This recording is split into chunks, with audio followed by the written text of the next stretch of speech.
35,000 మంది మహిళలు అర్ధరాత్రి నుంచి కూడా పూణేలో ఉన్నటువంటి శ్రీమంతు హల్వాయి దగ్ధశేషు గణపతి మందిరంలోనే వచ్చేసి 35,000 మంది మహిళలు ఒకేసారి అథర్వ శీర్ష అనే ఒక గీతాన్ని ఆలపించారు.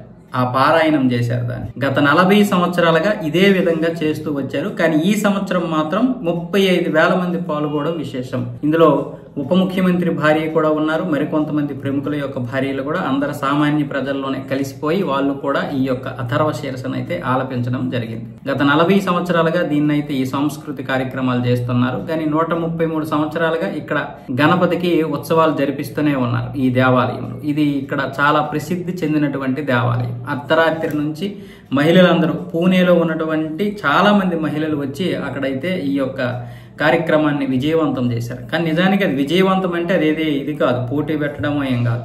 ఆటోమేటిక్ గా అనుకోకుండానే అందరూ కూడా భక్తి పారవశ్యంలోకి మునిగి వచ్చినట్లు ఉన్నారు. అందరూ కూడా ఆ అథర్వ శీర్షని పాడడంతో ఇంకా మహిళలు ఎక్కువ రావడం వల్ల ఆ వీధి మొత్తం, ఆ రోడ్డు మొత్తం నీట్ గా చేసి మళ్ళీ మహిళల కోసం అన్ని ఏర్పాట్లు కూడా చేశారు.